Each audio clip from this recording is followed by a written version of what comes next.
Good day, everyone. I'm Shira Zimmerman, Investor Relations Director for the Trendlines Group.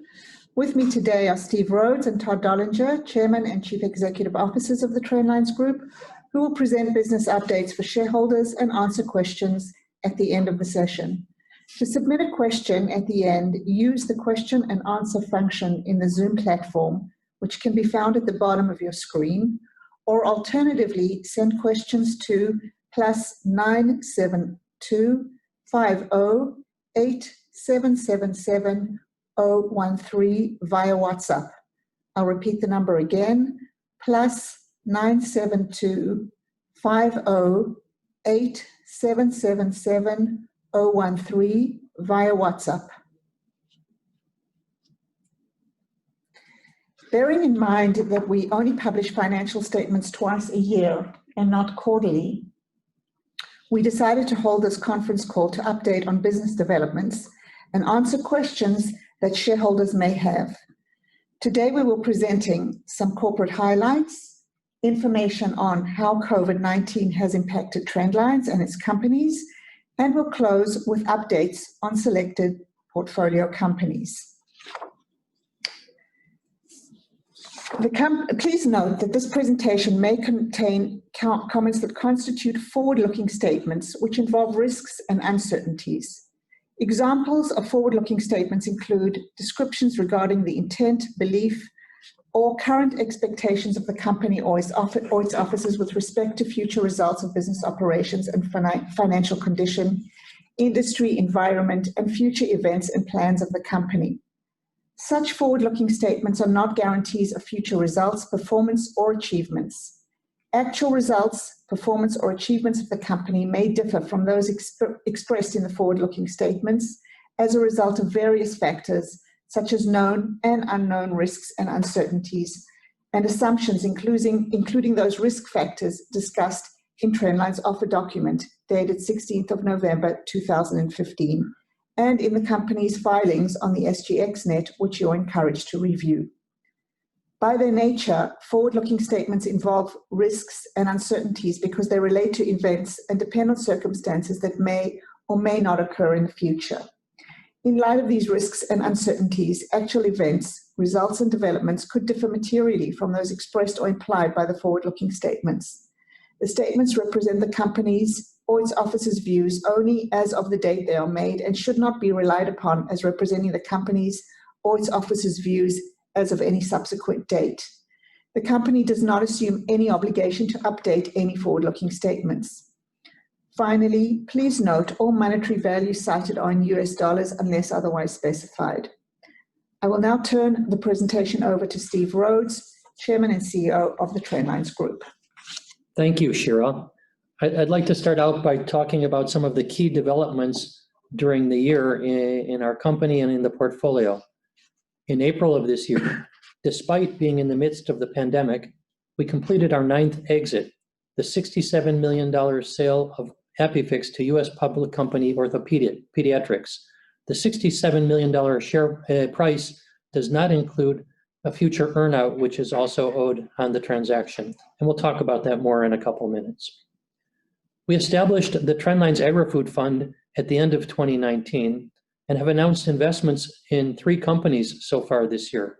In Equinome, a late-stage seed breeding company, in Insecta, an early-stage Singapore-based company focused on the extraction of valuable biomaterials from insect waste, and Saturus, an Israeli late-stage precision irrigation company. In addition, we're currently working on a 4th investment in an alternative protein company that's very exciting.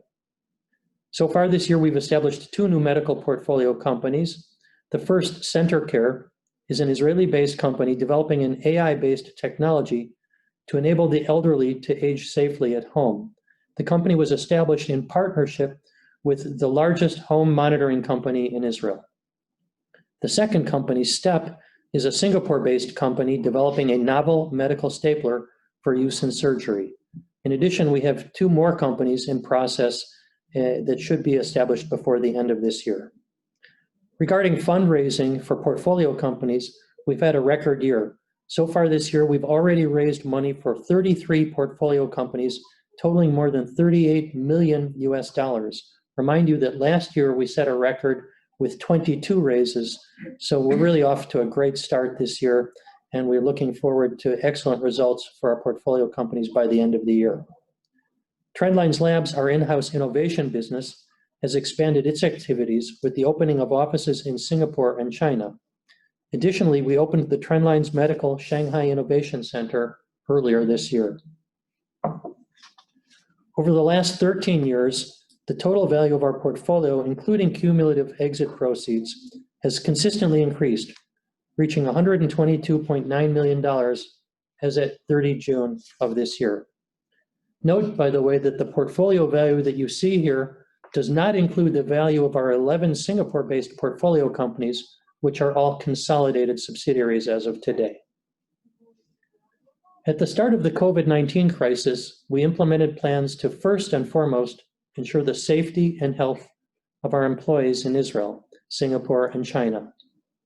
Our next response was to review budgets and plans of all our portfolio companies with the objective of dealing with the new reality, which we believe generally requires reducing expenses and lengthening the financial runway during uncertain times. We are cautiously optimistic that the impact will not overwhelm most companies, but we do note that, generally speaking, sales cycles have lengthened and trials, whether clinical or field, have typically experienced delays. Travel restrictions, lockdowns, and postponement of elective medical procedures have impacted our abilities to connect with investors on a face-to-face basis, for our medical companies to complete trials, realize market penetration and commercialization plans, and for some agri-food companies to travel for field installations and to make sales. Clinical trials in healthcare institutions have been more of a challenge due to the restrictions imposed by the virus.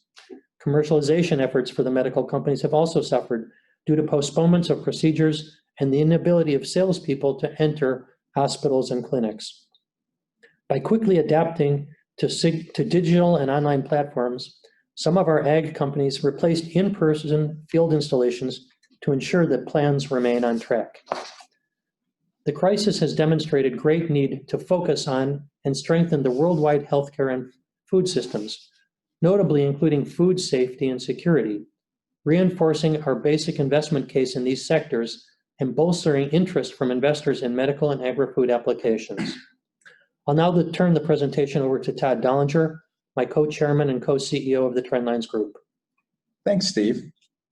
Just to add a quick comment about the COVID-19 situation, we're very pleased, very proud that our operations staff and our senior management had, by focusing on crisis management, been well set up to deal in a very efficient and very professional manner with the crisis that fell upon us and all. Our systems were in place to be able to handle a very fast escalation on video conferencing. And we're pleased with what they did, and we thank them for all of their efforts. Let's talk for a moment about our ApiFix exit. As mentioned, during 2020, we achieved our 9th exit with the sale of ApiFix. ApiFix has developed a minimally invasive procedure to treat adolescent scoliosis. It was acquired by OrthoPediatrics, a US publicly traded company specializing in pediatric orthopedics. We were very pleased to have been able to do this transaction with them, in part because we have a major opportunity coming forward in the earnout to be received, and we really feel that OrthoPediatrics is the right company to maximize the ApiFix opportunity and to help adolescents with scoliosis. At the close of the deal, ApiFix shareholders received 934,783 new OrthoPediatric shares, plus $2 million US in cash. Trendline's consideration of this amounted to 187,257 shares and cash of $150,000. The shares that were transferred to us, I'm pleased to take note, have appreciated substantially in value, some 20%, increasing our profits from the deal. As well, on the 2nd, 3rd, and 4th anniversaries of the deal, additional guaranteed payments will come due us. And as mentioned, a 4th payment The fourth payment may include, in addition to a guaranteed amount, an earnout based on ApiFix product sales. Let's talk about our portfolio, our inventory of companies. This, of course, is really the heart of Trendlines, the companies that we establish, the companies that we build. The table on this slide really demonstrates how our companies develop from the first investment that you see at the bottom of the slide and through key milestones and on to, in many cases, entering the revenue stage. For each company, there are different times when we believe that they are nearing exit potential, either through acquisition or possibly through public offering, as we have taken 2 of our companies public in the past, companies that we later sold out our positions in. By looking at the blue bars at the top of the chart, which represent the exits that we have already had, you'll note that most of these companies, but not all, were more mature companies that had achieved significant milestones. On slide 10, we talk about really the near-term portfolio performance targets. You're going to hear us talking a lot more about this in the future, talking more about our individual portfolio companies, talking about our expectations for them in terms of near-term projected achievements, and as well talking more about what they have achieved. Of course, as an investment company, we're always looking toward the opportunities for taking companies public or for selling them to larger companies who can bring them to market and from transactions with which we can profit. On this same slide in a prior version, you would have seen ApiFix, the company that we just recently exited. We look for great things from these companies, and we're going to be talking about a few of them in just a couple of minutes. In fact, for this update, we've chosen 4 companies that we're going to focus on, and we're going to give more details on what they do and what their achievements are. First, let's talk about OrthoSpin, another orthopedics company like ApiFix. But OrthoSpin is developing a smart robotic bone fixation system that's used for the external fixation of complicated limb procedures, such as limb lengthening or other adjustments to the limbs. OrthoSpin recently completed a $5 million raise that was led by Johnson & Johnson, and with Trendlines as a major participant in the round. Now, it's worth noting that this is the second investment that Johnson & Johnson has made into OrthoSpin. This, I think, gives reasonable expectations for further growth and further opportunity to be experienced with Johnson & Johnson, and we look forward to continuing our discussions with them. Note that OrthoSpin, by the way, has completed initial clinical trials in both Israel and the United States, and they're on their way to completing their second-generation product. Next is our Curo Medical. Again, orthopedics, clearly a major area of investment for us. We've been very happy with our orthopedics and spine investments. Our Curo is developing a system for repair of the meniscus. For those of you who have ever torn your meniscus, you know the pain and suffering. And here we're looking for a way to make it better for patients, not just in the near term, but in the long term. And rather than removing the meniscus, repairing it. The company's already received CE mark, allowing it to sell in Europe. It has FDA allowing for sales in the US already. And earlier this year, we entered into a major distribution agreement for the US.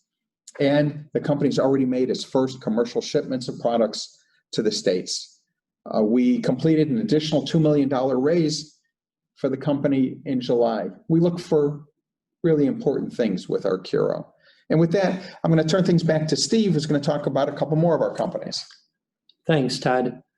Let's turn to Phytolon. Phytolon is developing a proprietary fermentation-based technology to produce its own spectra of plant-based food colorants, of natural food colorants, and to be able to produce them industrially rather than having to go through the agricultural process of growing and extracting from plants. The technology involves tweaking the genes of yeast so that as the yeast ferments, it starts producing specific natural food colors useful to the industry.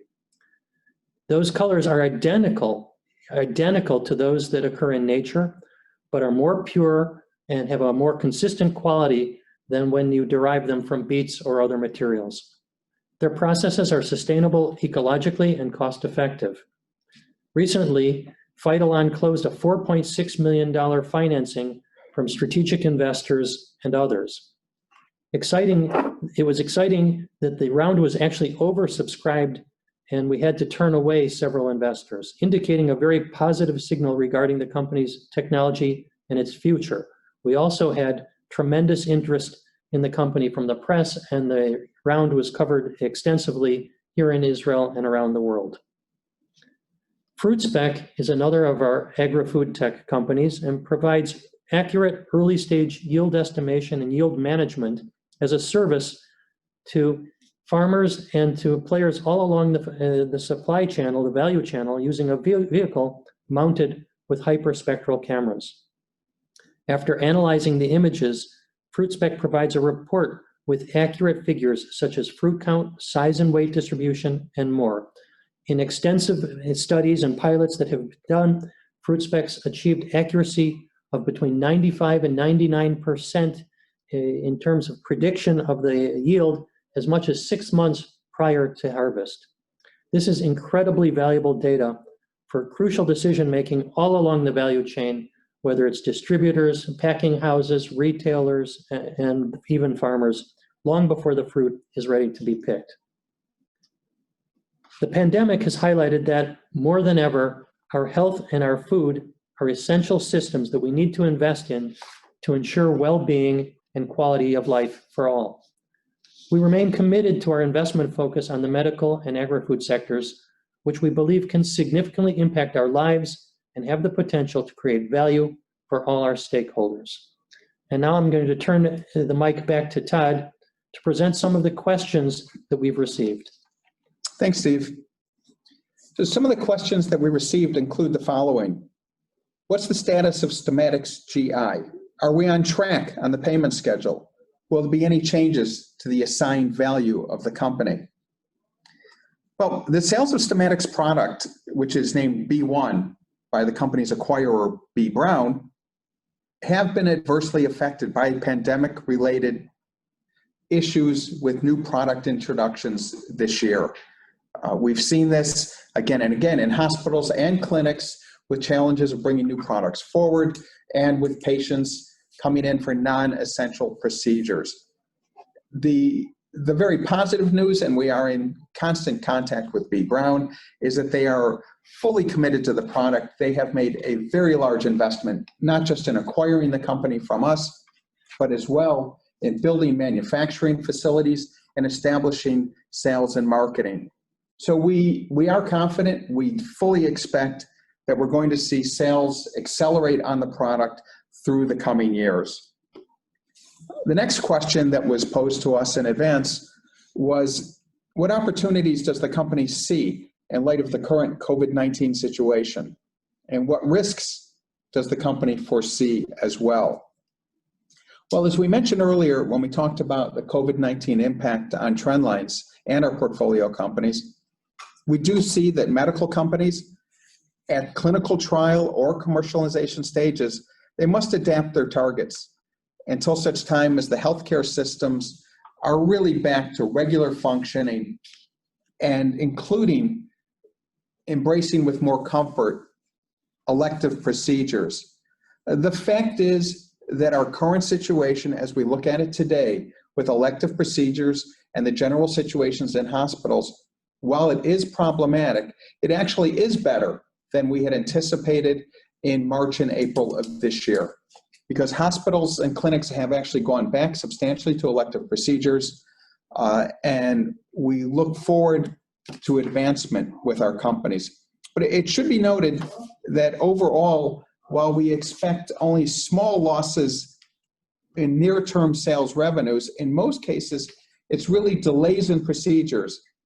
It's not that the procedures are canceled, it's rather that the procedures are delayed. So we expect that a very, very high percentage of those revenues will be captured, but simply it will move out farther in time. But on the other hand, for clinical studies, time is lost. and lost time means lost money. Additional expenses will be incurred for our companies as they move forward with their plans. And there are some positive aspects, though, as well. One is the extreme focus we've seen in the agri-food sector related to concerns and investments in food security and food safety. And so the agri-food sector has seen a boom as many countries have focused on food chain improvements and really have targeted the role that ag-tech, agri-food must play as we move forward. Food safety and food security, always topics of concern, are now at the forefront, and additional investment in these spaces can reasonably be anticipated. One more question that I'm going to present, and then we'll move ahead with others. Looking ahead into 2021, what's the focus of the company? How many new companies will be onboarded? Well, our major strategy meeting for Trendlines occurs every November. So we're really just weeks away toward management presenting strategy and plans to the board of directors. And we'll be talking more about that and our plans for the coming year and for the future beyond the coming year. We'll be talking more about that before year end. And we look forward to communicating that information with our shareholders and other interested parties. More questions? Yeah, we have another question that came through on the Q&A. A question that asks about the recent write-offs. Steve, would you like to address that question, please? Sure. You know, every 6 months, actually every month, we review the entire portfolio to determine whether we believe that there's a likelihood of value in each of our portfolio companies. And from time to time, as is natural in early stage investing, some of the companies don't achieve goals, have problems raising capital, or for other reasons, we reach the conclusion that it's unlikely that we will see value from the companies in the future, and we do write them off. During the first half of this year, we wrote off 3 companies. We have not announced who those companies are. One of the reasons we don't announce the companies' names is that in many cases, they continue to operate. In fact, one of our exits in the past was actually a company that had previously been written off. So since the companies may continue to operate, announcing that we have written them off could be very damaging to them. And we have never published the names of the written off companies, but we do stop following them. We do stop reporting on them. And as I said, during the first half of the year, we've written off 3 companies. Okay, that wraps it up for today.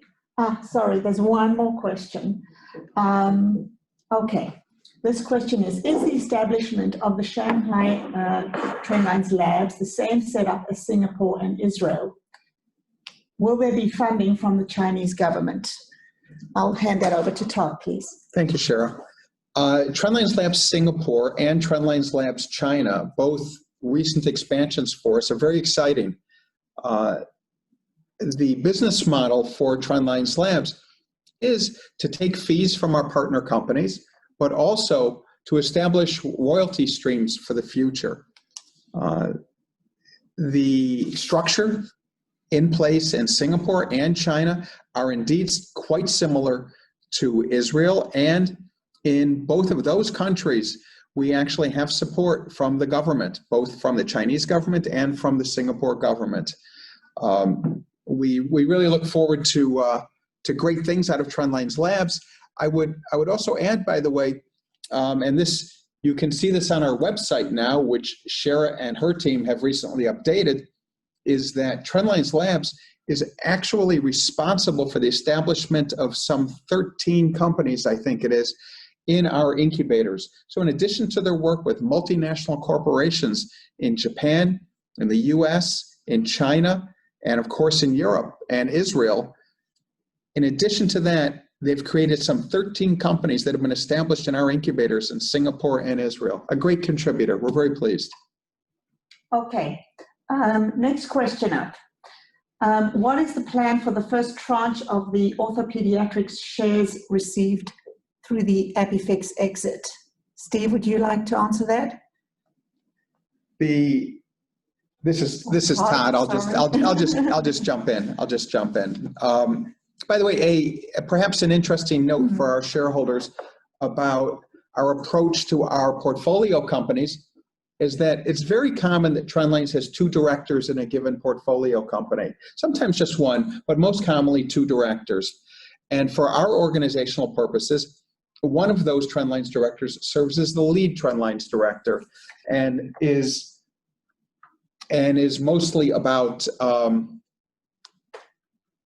the focus on the company. So the reason I jumped in here is because indeed I was the lead director in ApiFix. In response directly to the question, we are in the process of liquidating our shares, our holdings through the public markets in ApiFix. And as we better understand what revenues will be produced, we will, as we typically do at the board level, discuss opportunities relative to distributions. Okay, next question. Are you planning to set up Trendlines in the US? It's an interesting question because it's one that comes up, I think, probably every 6 months or so. Should we be establishing operations in the United States? Every time we've looked at it in the past, the decision has always been not to do so. In terms of investment activity, the United States is a very crowded market with many, many investors seeking a deal flow. What we have talked about in the past is setting up business development efforts in the United States. That too is an interesting idea. It's very costly on the one hand. On the other hand, it may provide us with some benefits. Up until now, we've felt that our travel to the US and our relations there with large US companies has been sufficient, and we really haven't had the need for a US office. But as I said, it's something that we talk about all the time, and we'll probably continue to speak about in the future. As many of you know, both Steve and I are originally from the States. We've actually been in Israel a long time. I've been here for 30 years and Steve for some 35 years or so. We have wonderful connections in the States and we've taken advantage of that. That said, Steve is of course correct that we are constantly talking about how do we support our business development efforts and should we invest more heavily in the States. Well, I want to make 2 quick comments about that. First, note that I believe it is 4 of our portfolio companies actually have their origins in the States. These are all medical device companies where we were approached by American physicians.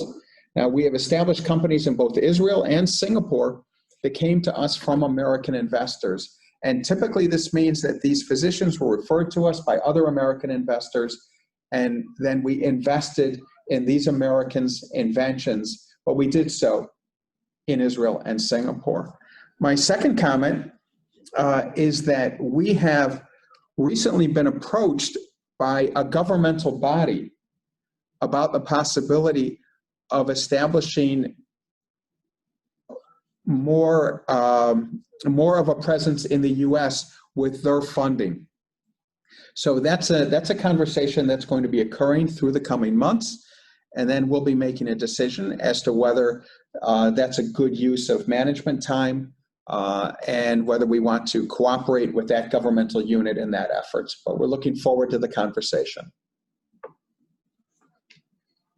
Okay, so thank you everyone for listening and tuning in today. We always welcome questions and clarifications, as you know, and these can be sent to myself, to Shira@trendlines.com. And we hope to see you at our next shareholder update, which we'll announce through the regular channels. Thanks, everyone. Thank you. Stay healthy.